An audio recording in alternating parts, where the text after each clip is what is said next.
जब बात होती है देश के हितों की, तो भारत जानता है कि उसको कब कौन सा फैसला लेना है। और हाल ही में कुछ ऐसा ही देखने को मिला है, जहां भारत ने नेपाल को ही न्योता नहीं दिया है और थक हार कर नेपाली पीएम को भीख का कटोरा लेकर चीन का दौरा करने का सोच लिया है। और ये उनके पीएम बनने के बाद पहला विदेशी दौरा रहने वाला है।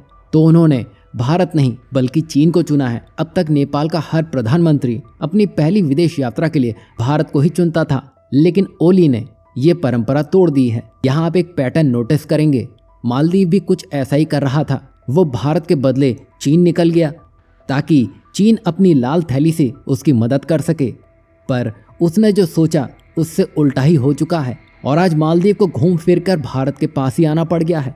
और उसने ये भी कह दिया है कि भारत से दूर जाना हमारी सबसे बड़ी भूल थी। और ये पैटर्न नेपाल की डिक्शनरी में भी ऐड हो चुका है। खास बात तो ये देखिए, जिस चीन के पास पीएम ओली जाने वाले हैं, उस चीन में 30 साल से भी अधिक समय में ये पहला मौका है जब विदेशी निवेशक चीन से अपना पैसा निकालने में लगे हैं। ऊपर से चीन की जीडीपी के मुकाबले उसका कर्ज लगातार बढ़ने में लगा है। ऐसे में अगर शी जिनपिंग पीएम ओली की शक्ल देख लेंगे तो आप सोचिए, नेपाल की हालत मालदीव से भी बदतर होने वाली है। मतलब यहाँ नेपाल ये सोच रहा है कि अगर भारत ने नहीं बुलाया तो चीन के संग डील कर लेते हैं ताकि भारत को बैकफुट पर लाया जा सके।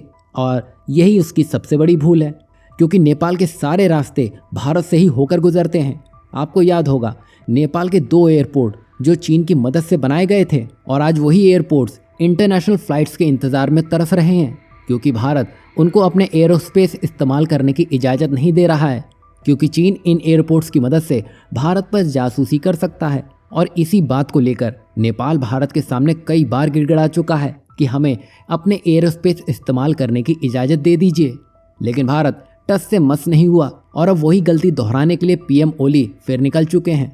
वहीं भारत और नेपाल के रिश्ते भी उतार चढ़ाव से गुजर रहे हैं। इस बार नेपाल के पीएम ओली भारत के खिलाफ विवादित नक्शा जारी कर रहे हैं और इसे चीनी कंपनियों से अपनी नेपाली मुद्रा छापने की कोशिश कर रहे हैं। खास बात ये देखिए, पहले नेपाल के पुराने नोट भारत ही प्रिंट किया करता था, लेकिन इस बार बात कुछ अलग है। नेपाल ने विवादित नक्शा सामने रख दिया है और भारत से सीधे सीधे दुश्मनी मोल ली है। और इसी के जवाब में भारत ने ओली को भारत आने का न्योता ही नहीं दिया। भारत के इस एक्शन को देखकर नेपाल को समझ जाना था कि भारत ने ऐसा क्यों किया होगा, लेकिन नेपाल ने उल्टा चीन से ही नोट छापने को कह दिया, वो भी विवादित नक्शा। यहाँ खास बात ये देखिए, नेपाली पीएम का चीन के पास जाने का मुख्य उद्देश्य पोखरा एयरपोर्ट के लिए चीन से लिया गया लोन ग्रांट में बदलवाना है। अगर ऐसा हो जाता है और ये लोन ग्रांट में बदल जाता है तो नेपाल को ब्याज ही नहीं देना पड़ेगा। दरअसल नेपाल का ये वही एयरपोर्ट है जो आज भी इंटरनेशनल फ्लाइट के लिए तरस रहा है, और इसी एयरपोर्ट के लिए चीन के एक्सिम बैंक से नेपाल ने 1378 मिलियन युआन का कर्ज लिया है। अब चीन की जिस तरह की हालात हैं उसको देखकर तो ऐसा बिल्कुल नहीं लगता है कि नेपाल की इस रिक्वेस्ट को चीन मानेगा भी। आपने देखा ही होगा, चीन ने पाकिस्तान और श्रीलंका में कितने ही प्रोजेक्ट किए, अगर उसमें उनका सक्सेस रेशियो निकाला जाए तो या तो वो माइनस में जा चुके हैं या तो उनका रिजल्ट शून्य में आएगा, क्योंकि चीन का सारा ध्यान विस्तारवाद पर है, विकास पर नहीं। और नेपाल भारत से दुश्मनी मोल लेकर चीन से आस लगाए बैठा है, तो ये चीन जाकर ही पता लगेगा और तब उसको मालदीव याद आएगा।